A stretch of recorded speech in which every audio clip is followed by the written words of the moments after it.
we have just adopted a press statement, the draft of which was prepared by the Russian delegation.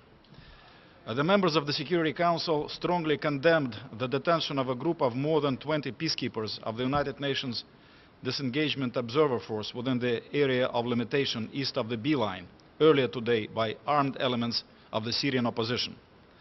The members of the Security Council demanded the unconditional and immediate release of all the detained UN peacekeepers and called upon all parties to cooperate with UNDOF in good faith to enable it to operate freely and to ensure full security of its personnel. The members of the Security Council reaffirmed their unconditional support for UNDOF. This is the text of the statement. We requested a briefing from Hervé Lansous, Under Secretary General for Peacekeeping Operation. He described the situation to us, and on the basis of that briefing, this statement was adopted by members of the Security Council. Please. To the Golan following this incident and other incidents with UNDOF?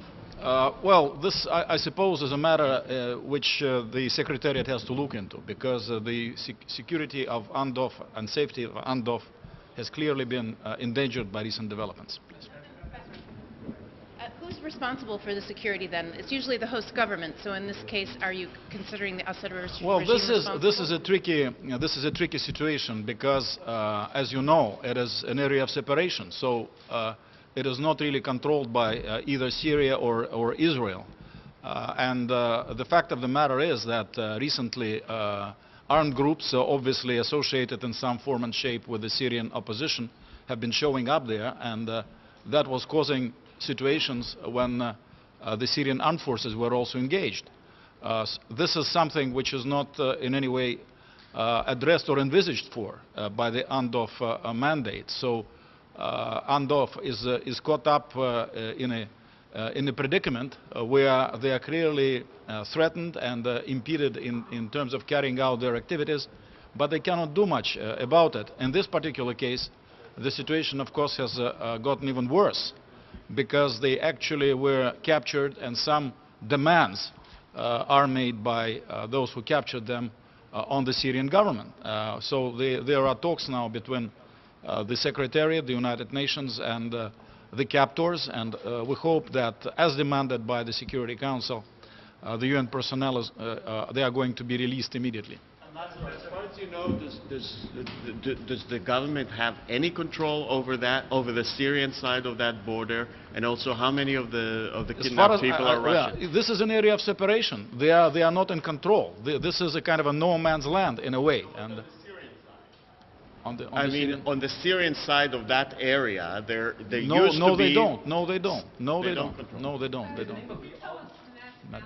Anything about them? No, I can't. Ambassador, did Mr. Lansous, did he give any confirmation to whether they were Syrian opposition? Did he identify the rebel group? He said was there any fighting between the UN and these forces? And what were the demands you talked about? That was a group which is associated with Syrian armed opposition group elements, and that was made clear by Mr. Lansous. There was no fighting, according to his briefing to us, between the UNDOF personnel and those who captured them, but my understanding is that they took over the trucks in which the UNDOF personnel was moving around. The name group, the Al-Yarmouk Brigade, and is a demand to pull out of Jamlah, a village called Jamlah? I cannot recall. There were some demands associated with this actual situation on the ground in Syria, but I cannot go into specifics. Do you believe the Arab League could have a role here, and particularly Arab states that have a relationship with the armed opposition? I believe they should release them immediately, and whoever have influence on them, I happen to think, speaking in my national capacity, but there are those who have much more direct bearing on armed opposition groups than the Arab League, and they should immediately tell them, as the Security Council members have just done, that they should stop this very dangerous course of action.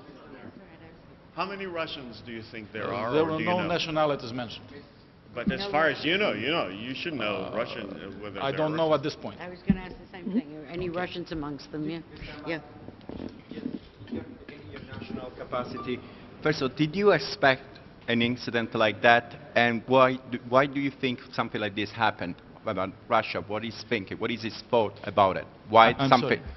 Did you expect your national capacity that an incident like that will sooner or later will happen? You know, and what is of course, the specifics. One always hopes that people, even in a crisis situation like the one associated in Syria, behave in a sort of a civilized manner, respect international law, and respect what the peacekeepers are doing. In this particular case, of course, the situation is particularly unacceptable and bizarre.